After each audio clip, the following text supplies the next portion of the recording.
தமிழ் மக்கள் அனைவருக்கும் வணக்கம் நண்பா. இந்த வீடியோவில் என்ன கவர்மெண்ட் ஜாப் பார்க்க போகிறோம்னு பார்த்தீங்க அப்படின்னா, நம்மளுடைய தமிழ்நாடு அரசாங்கம் எந்தவித தேர்வுமே இல்லாமல் ஒரு சூப்பரான கவர்மெண்ட் ஜாப் பார்த்தீங்கன்னா அறிவிச்சிருக்காங்க.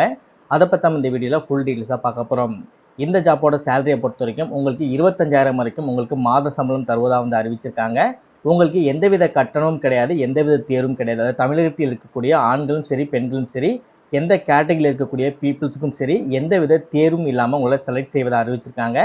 எந்தவித கட்டணமும் இல்லாமல் இந்த ஜாப்க்கு உங்களால் அப்ளை பண்ணிக்க முடியும். தமிழகத்தில் எந்த டிஸ்ட்ரிக்டில் இருந்தாலும் சரி இந்த ஜாப்க்கு உங்களால் அப்ளை பண்ணிக்க முடியும். ஆண்களும் சரி பெண்களும் சரி இந்த ஜாப்க்கு அப்ளை பண்ணிக்க முடியும். இந்த வீடியோவில் நீங்கள் ப்ராப்பராக எப்படி அப்ளை பண்ணணும், எப்படி அப்ளை பண்ண அந்த ஜாப் கிடைக்கும், உங்களுக்கான அப்ளிகேஷன் நோட்டிஃபிகேஷன்லாம் எங்கே கிடைக்கும் அப்படின்ற ஃபுல் டீட்டெயில்ஸ் பார்த்தீங்கன்னா இந்த வீடியோக்கு நான் தெளிவாக எக்ஸ்பிளைன் பண்ணியிருக்கேன். எந்தளவுக்கு நீங்கள் வீடியோ ஸ்கிப் பண்ணாமல் ஃபுல்லாக பார்த்து இந்த ஜாப்போட ஃபுல் டீட்டெயில்ஸ் தெரிஞ்சுக்கிட்டு இந்த ஜாப்க்கு அப்ளை பண்ணுறீங்களோ அந்தளவுக்கு வேலை கிடைப்பதற்கு அதிகமான வாய்ப்புகள் இருக்குது. முடிஞ்சளவு வீடியோவை ஸ்கிப் பண்ணாமல் ஃபுல்லாக பாருங்கள். ஓகே நண்பா, இதான் பார்த்தீங்கன்னா உங்கள் அஃபிஷியலாக ரிலீஸ் பண்ணியிருக்க நோட்டிஃபிகேஷன். இந்த நோட்டிஃபிகேஷனுக்கு கீழே பார்த்தீங்க அப்படின்னா நீங்கள் அப்ளை பண்ணக்கூடிய அப்ளிகேஷன் ஃபார்மும் உங்களுக்கு அவைலபிளாக வந்து இருக்கும். இந்த ஜாப் உங்களுக்கு சூட்டபுளாக இருக்குது, நீங்கள் அப்ளை பண்ண தயாராக இருக்கீங்க அப்படின்னா ஒரே லிங்க்கில் தான் இருக்கும். ஓகேவா, ஒரே லிங்கில் தான் உங்களுக்கு நோட்டிஃபிகேஷனும் இருக்கும், உங்களுக்கான அப்ளிகேஷனும் இருக்கும். ஸோ இந்த லிங்க் உங்களுக்கு தேவைப்படும் இல்லையா? ஸோ இந்த ஜாப் நீங்கள் அப்ளை பண்ண தயாராக இருக்கீங்க அப்படின்னா உங்களுக்கான அப்ளிகேஷன் நோட்டிஃபிகேஷன் இந்த லிங்க் எல்லாமே பார்த்தீங்கன்னா கீழே டிஸ்கிரிப்ஷனில் ஃபர்ஸ்ட் லிங்காக வந்து கொடுத்துருக்கேன். ப்ராப்பராக செக் பண்ணி பார்த்து ப்ராப்பராக அப்ளை பண்ணுங்கள். இதே மாதிரி சூப்பரான கவர்மெண்ட் ஜாப் பற்றி நீங்கள் உடனுக்குடனே அப்டேட் தெரிஞ்சுக்கணும். நீங்களும் ஒரு நல்ல கவர்மெண்ட் ஜாப்பில் ஜாயின் பண்ணி நல்ல சேலரி வாங்கணும். அதற்கு நம்ம சேனல் உங்களுக்கு ஒரு சப்போர்ட்டிவான சேனலாக இருக்குன்னு நினச்சால் மட்டும் மறக்காம சேனலை சப்ஸ்கிரைப் பண்ணி பக்கத்தில் பெல் சிம்பிள் ஐக்கானை கிளிக் பண்ணி ஆல் அப்படின்ற ஆப்ஷனை கிளிக் பண்ணிக்கோங்க. மறக்காம இந்த வீடியோக்கு லைக் பண்ணிட்டு உங்கள் ஃப்ரெண்ட்ஸ் சர்க்கிளுக்கும் ஷேர் பண்ணுங்கள். முடிஞ்சளவு வீடியோ ஸ்கிப் பண்ணாமல் ஃபுல்லாக பார்த்து இந்த ஜாப்போட ஃபுல் டீட்டெயில்ஸ் தெரிஞ்சுக்கிட்டு அதுக்கப்புறம் ஜாப்க்கு அப்ளை பண்ணுங்கள். வாங்க வீடியோக்குள்ளே போயிட்டு இந்த ஜாப்போட ஃபுல் டீட்டெயில்ஸ் தெளிவாக பார்க்கலாம். ஓகே நண்பா, இதில் என்ன ஜாப் போஸ்டிங் இப்போ அவைலபிளாக இருக்குதுன்னு சொல்லி பார்த்தீங்க அப்படின்னா உங்களுக்கு ப்ராஜெக்ட் அசிஸ்டண்ட்டுக்கான போஸ்டிங் வந்து எடுக்கிறாங்க. சரியா? ஸோ இதற்கான சேலரி முன்னாடியே சொன்ன மாதிரி 25,000 வரைக்கும் உங்களுக்கு மாத சம்பளம் வந்து கிடைக்கும். ஒரு வேக்கன்சி பார்த்தீங்கன்னா அவைலபிளாக வந்து இருக்குது. ஸோ உங்களோட எஜுகேஷன் குவாலிஃபிகேஷனை பொறுத்த வரைக்கும் நீங்கள் பிஇ ஆர் பிடெக்கில் சிவில் இன்ஜினியரிங் படிச்சிருந்தாலும் சரி, இல்லை ஜியோ இன்ஃபர்மேட்டிக்கில் எம்இ படிச்சிருந்தாலும் சரி, இல்லை எம்டெக்கில் டிரான்ஸ்போர்ட் இன்ஜினியரிங் படிச்சிருந்தாலும் சரி, அப்படி இல்லாத பட்சத்தில் ஃபைனலாக பிஇ ஆர் பிடெக்கில் பார்த்தீங்கன்னா சிவில் இன்ஜினியரிங் அதே டேட்டா அனலிஸ்ட் கூட சேர்த்து civil engineering with R MCA இது லேட்டாக நீங்கள் படிச்சிருந்தீங்க அப்படின்னா இந்த ஜாப்க்கு நீங்கள் எலிஜிபிள், உங்களால் வந்து அப்ளை பண்ணிக்க முடியும். டிபார்ட்மெண்ட் வைஸாக பொறுத்த வரைக்கும் பார்த்தீங்கன்னா division of transport engineering and department of civil engineering இந்த ரெண்டு டிபார்ட்மெண்ட் ரிலேட்டடாக இருக்கீங்க அப்படின்னா உங்களுக்கு இந்த ஜாப் சூட்டபுளாக இருக்குது. தாராளமாக நீங்கள் இந்த ஜாப்புக்கு அப்ளை பண்ணலாம். இப்போ அந்த ஜாப்க்கு எப்படி அப்ளை பண்ணலாம் அப்படின்றத பார்க்கலாம். உங்களோட நோட்டிஃபிகேஷனுக்கு கீழே பார்த்தீங்கன்னா நீங்கள் அப்ளை பண்ணக்கூடிய அப்ளிகேஷன் இருக்கும். இந்த இடத்துல அப்ளிகேஷன் ஃபார்ம் அப்படின்னு இருக்கும். ஸோ இதை தான் பார்த்தீங்கன்னா நீங்கள் ஒரு பிரிண்ட் அவுட் வந்து எடுத்துக்கோங்க. ஸோ 2-3 பிரிண்ட் அவுட் கூட எடுத்துக்கோங்க. எடுத்துகிட்டு இந்த இடத்துல உங்களோட பாஸ்போர்ட் சைஸ் ஃபோட்டோஸ் வந்து ஒட்டிக்கோங்க.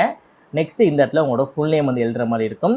நெக்ஸ்ட்டு டேட்டு மந்த் இயர் இருக்க மாதிரி உங்கள் டேட் ஆஃப் பர்த் எழுதிட்டு நீங்கள் மேலா ஃபீமேலா அப்படின்றத கொடுத்துட்டு உங்களுக்கு மேரேஜ் ஆயிடுச்சான்னு சொல்லி கேட்டிருப்பாங்க. ஆயிடுச்சு அப்படின்னா மேரிட் அப்படின்னு சொல்லி கொடுங்க. ஆகலை அப்படின்னா அன்மேரிட்னு சொல்லி கொடுத்துக்கோங்க. நேஷ்னாலிட்டி வந்து இந்தியன் சொல்லி கொடுத்துக்கோங்க. இதில் உங்களோட அட்ரஸ் வந்து நீங்கள் கொடுக்குற மாதிரி இருக்கும்.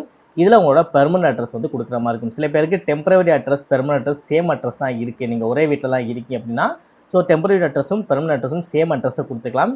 சில பேருக்கு பெர்மனன்ட் அட்ரஸ் வந்து வேறு ஊரில் இருக்கும். டெம்பரவரியாக ஒரு இடத்துல இருந்து நீங்கள் ஒர்க் பண்ணிக்கிட்டு இருக்கீங்க அப்படின்னா டெம்பரவரி அட்ரஸ் இருக்கும் இல்லையா? ஸோ அந்த டெம்பரவரி அட்ரஸ் இருந்தால் இந்த இடத்துல போட்டு இதில் உங்களோட பெர்மனன்ட் அட்ரஸை இந்த பாக்ஸ்குள்ளே போட்டுக்கோங்க. நெக்ஸ்ட் உங்களோட மொபைல் நம்பர் கொடுத்துட்டு இல்லை உங்களோட இமெயில் ஐடி வந்து நீங்கள் கொடுத்துக்கோங்க. நெக்ஸ்ட் உங்கள் அகாடமிக் வந்து கேட்பாங்க. அகாடமிக்னா வேறு ஒன்றும் கிடையாது, நீங்கள் படித்ததை பற்றி கேட்பாங்க. ஸோ 1, 2, 3 சொல்லிட்டு நீங்கள் என்னெல்லாம் படிச்சிருக்கீங்களோ 10th 12th டிகிரி ஸோ என்ன படிச்சிருக்கீங்களோ எல்லாத்தையுமே பார்த்தீங்கன்னா லிஸ்ட்டு போட்டு நீங்கள் எழுதிக்கிற மாதிரி இருக்கும். ஸோ நீங்கள் என்ன டிகிரி படிச்சிருக்கீங்க, எந்த காலேஜில் படிச்சிங்க, நீங்கள் எவ்வளோ ரெகுலராக படிச்சிங்களா இல்லை பார்ட் டைமில் படிப்பாங்க இல்லையா, அதாவது மத்தியானம் மட்டும் போவாங்க இல்லையா, ஸோ அந்த மாதிரி இருந்தால் நீங்கள் அதையும் நீங்கள் மென்ஷன் பண்ணிக்கலாம். இல்லை காலையிலேருந்து சாயந்தரம் வரைக்கும் தான் இன்ஜினியரிங் இருக்கும். ஸோ இன்ஜினியரிங் மாதிரி நீங்கள் அப்ளை பண்ணுறீங்கன்னா இந்த இடத்துல ரெகுலர் அப்படின்னு சொல்லி போட்டுக்கோங்க. நெக்ஸ்ட்டு நீங்கள் எந்த வருடம் நீங்கள் படித்து முடிச்சிங்க, அதில் என்ன நீங்கள் எடுத்து படிச்சிருந்தீங்க, உங்களோட ஓவராலாக சிஜிபிஏனா ஒன்றும் கிடையாது, உங்களோட பெர்சன்டேஜ் மார்க் இருக்குன்னு தெரியுமா? ஸோ ஓவராலாக எவ்வளோ வாங்கியிருக்கீங்க அப்படின்றத உங்களுக்கு என்னென்ன மாதிரிலாம் டிகிரி முடிச்சிருக்கீங்களோ எல்லாத்தையுமே இந்த இடத்துல நீங்கள் ஃபில் பண்ணிக்கலாம். நெக்ஸ்ட்டு சில பேர் வந்து கேட் எழுதிருப்பீங்க, சில பேர் சிஎஸ்ஐஆர் யூஜிசி என்இடிலாம் முடிச்சிருப்பீங்க இல்லையா? ஸோ இந்த மாதிரி நீங்கள் எதுவும் எக்ஸாமினேஷன் வந்து கோர்சஸ் முடித்து எக்ஸாமினேஷன் பண்ணியிருந்தீங்க அப்படின்னா அதோட டீட்டெயில்ஸ் வந்து நீங்கள் எழுதிக்கோங்க. இல்லை ப்ரோ நான் வெறும் டிகிரி தான் பண்ணியிருக்கேன், ஸ்கூல் தான் முடிச்சிருக்கேன் அப்படின்னா நீங்கள் இந்த பாக்ஸ் மட்டும் நீங்கள் ஃபில் பண்ணால் போதும். நெக்ஸ்ட் உங்களுக்கு எக்ஸ்பீரியன்ஸ் இருக்குது அப்படின்னா நீங்கள் என்ன ஒர்க் பண்ணீங்க, அந்த ஆர்கனைசேஷனோட நேம் என்ன, எந்த வருடத்துலேருந்து எந்த வருடம் வரைக்கும் ஒர்க் பண்ணீங்க, அதில் நீங்கள் என்ன ஒர்க் பண்ணிகிட்டு இருக்கீங்க அப்படின்ற விஷயங்களை நீங்கள் கொடுக்குற மாதிரி இருக்கும். எக்ஸ்பீரியன்ஸ் இருக்கவங்க இந்த பாக்ஸை ஃபில் பண்ணிக்கோங்க, அப்படி இல்லாதவங்க இந்த பாக்ஸை நீங்கள் ஃபில் பண்ண வேணாம். நீங்கள் பிஜி தீசிஸ் அப்புறம் பப்ளிகேஷன்லாம் வந்து கேட்பாங்க. இதெல்லாம் வந்து ஜஸ்ட் ஒரு முடிஞ்சால் இதெல்லாம் ஃபில் பண்ணலாம். இதை வந்து அப்படியே வந்து விட்டுருங்க. விட்டுட்டு ஃபைனலாக பார்த்தீங்கன்னா நீங்கள் எந்த பிளேஸ்லேருந்து அப்ளை பண்ண போகிறீங்களோ அந்த பிளேஸு, எந்த டேட்டில் அப்ளை பண்ண போகிறீங்களோ அந்த டேட்டை போட்டு இந்த இடத்துல உங்களோட சிக்னேச்சரை வந்து போட்டுக்கோங்க. அவ்வளோதான். இப்போ நம்ம அப்ளிகேஷனை ஃபில் பண்ணி முடிச்சாச்சு. இப்போ அப்ளிகேஷனை எந்த அட்ரஸுக்கு அனுப்பணும், எந்த தேதிக்குள்ளே அனுப்பணும், எப்படி அனுப்பணும் அப்படின்றது தெளிவாக பார்க்கலாம். ஓகே, நீங்கள் அப்ளிகேஷன் ஃபில் பண்ணி முடிச்சோடனே உங்களோட நோட்டிஃபிகேஷனை ஓப்பன் பண்ணுங்கள். நோட்டிஃபிகேஷனில் பார்த்தீங்கன்னா உங்களோட ஃபஸ்ட்டு பேஜ்லேயே பார்த்தீங்கன்னா இந்த இடத்துல ஒரு அட்ரஸ் வந்து கொடுத்துருப்பாங்க பாருங்கள். Application sent to the post அப்படின்னு. இங்கே போஸ்ட் மூலம் தான் அப்ளை பண்ண போகிறீங்க.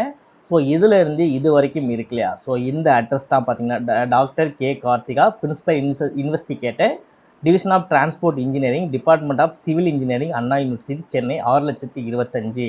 இந்த அட்ரஸ் தான் பார்த்தீங்கன்னா நீங்கள் போஸ்ட் மூலமாக இந்த ஜாப்க்கு நீங்கள் அப்ளை பண்ணுற மாதிரி இருக்கும். நெக்ஸ்ட்டு நீங்கள் போஸ்ட்டில் அப்ளை பண்ணும்போது உங்களோட அப்ளிகேஷன் மட்டும்தான் நீங்கள் வச்சு அனுப்பணும். நெக்ஸ்ட்டு சில டாக்குமெண்டேஷன்லாம் கேட்டிருப்பாங்க. அந்த டாக்குமெண்டேஷன் என்னென்ன அப்படின்றத வந்து பார்க்கலாம். ஸோ டாக்குமெண்டேஷனை பொறுத்த வரைக்கும் உங்கள் செல்ஃப் அட்டஸ்டு ஃபோட்டோ காப்பி வந்து அனுப்பணும். எஜுகேஷனல் குவாலிஃபிகேஷன் இருக்கும் இல்லையா, நீங்கள் 10th 12th டிகிரி அந்த மாதிரிலாம் முடிச்சிருப்பீங்களா, அதோட ஜெராக்ஸ் காப்பியை வந்து நீங்கள் அனுப்புகிற மாதிரி இருக்கும்.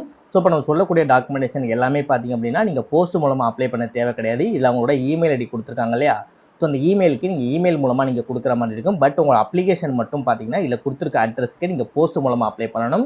ஸோ என்ன டாக்குமெண்டேஷன் அனுப்பணும்னு சொல்லி பார்த்தீங்கன்னா உங்களோட எஜுகேஷன் குவாலிஃபிகேஷனோட டாக்குமெண்ட்டோட ஜெராக்ஸ் காப்பி வந்து நீங்கள் இமெயில் மூலமாக அனுப்பணும். நெக்ஸ்ட் உங்களோட டேட் ஆஃப் பர்த் சர்டிஃபிகேட் வந்து அனுப்பணும். உங்களுக்கு எக்ஸ்பீரியன்ஸ் இருக்குது அப்படின்னா உங்களோட எக்ஸ்பீரியன்ஸ் சர்டிஃபிகேட் வந்து அனுப்பணும். நெக்ஸ்ட்டு உங்களோட மார்க் ஷீட் வந்து அனுப்பணும். நெக்ஸ்ட்டு இதெல்லாமே வந்து ப்ராப்பராக முடிச்சுட்டு நீங்கள் கேட்டு என்இடிலாம் படிச்சிருக்கீங்க, அது ரிலேட்டடாக வந்து நீங்கள் அப்ளிகேஷனில் ஃபில் பண்ணியிருக்கீங்க அப்படின்னா அதோட டாக்குமெண்டேஷனும் பார்த்தீங்க அப்படின்னா உங்களுக்கு இதில் கொடுத்துருக்கக்கூடிய இமெயிலுக்கு வந்து நீங்கள் அனுப்புகிற மாதிரி இருக்கும். உங்களோட அப்ளிகேஷன் மட்டும் பார்த்தீங்கன்னா இந்த அட்ரஸுக்கு நீங்கள் போஸ்ட் மூலமாக அப்ளை பண்ணணும். நெக்ஸ்ட் உங்களோட அப்ளிகேஷன் உங்களுக்கு போய் கிடச்சதுக்கப்புறம் உங்களுக்கு இன்டர்வியூ கால் எப்போ அப்படின்றத, உங்களோட அப்ளிகேஷன் செலக்ட் ஆனிச்சுன்னா உங்களுக்கு இன்டர்வியூ கால் எப்போ அப்படின்றத பார்த்தீங்கன்னா நீங்கள் கொடுத்துருக்க அட்ரஸ்க்கோ இல்லை ஃபோன் நம்பருக்கோ வந்து கான்டாக்ட் மூலமாக உங்களுக்கு தெரியப்படுத்துவாங்க. அந்த டைமில் பார்த்தீங்கன்னா நீங்கள் இன்டர்வியூ போய் நீங்கள் அட்டன் பண்ணுற மாதிரி இருக்கும். நெக்ஸ்ட் நீங்கள் இன்டர்வியூக்கு போகும்போது நீங்கள் போயிட்டு வர போக்குவரத்து செலவு, தங்குற செலவு எல்லாமே நீங்கள் தான் பார்த்துக்கிற மாதிரி இருக்கணும். அது எல்லாமே வந்து கவர்மெண்ட் பார்த்துக்க மாட்டேன்னு சொல்லிட்டாங்க. ஸோ அதையும் வந்து நீங்கள் ஃபாலோ பண்ணிக்கோங்க. இந்த ஜாப்பை பொறுத்த வரைக்கும் உங்களுக்கு டெம்பரவரியாக தான் வந்து கொடுத்துருக்காங்க. ஸோ டெம்பரவரியை பொறுத்த வரைக்கும் உங்களுக்கு 2 இயர்ஸ் இருப்பதாக வந்து அறிவிச்சிருக்காங்க. ஸோ நெக்ஸ்ட்டு உங்களோட பெர்ஃபார்மன்ஸும் நல்லா இருக்கணும். இருந்தால் தான் நீங்கள் 2 இயர்ஸ் கம்பல்சரி உங்களால் ஒர்க் பண்ணிக்க முடியும்.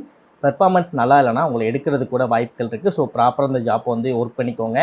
நெக்ஸ்ட் நீங்கள் அப்ளை பண்ணி முடிக்க வேண்டிய கடைசி தேதி 30 ஏப்ரல் 2026 சாயந்தரம் 5 மணிக்கு முன்னாடி பார்த்தீங்க அப்படின்னா உங்களோட அப்ளிகேஷனை ஃபில் பண்ணி நீங்கள் அனுப்பிச்சு முடிச்சிருக்கணும். அனுப்பிச்சு முடிச்சதுக்கப்புறம் அவங்க கொடுத்துருக்கூடிய டாக்குமெண்டேஷனை நீங்கள் ஒரு நாள் டைம் எடுத்துகிட்டு கூட நீங்கள் பொறுமையாக இமெயில் பண்ணால் கூட ஓகே தான். பட் அப்ளிகேஷன் மட்டும் பார்த்தீங்க அப்படின்னா ஏப்ரல் 30, 2026 சாயந்தரம் 5 மணிக்கு முன்னாடியே பார்த்தீங்கன்னா நீங்கள் அப்ளை பண்ணி முடிச்சிருக்கணும்.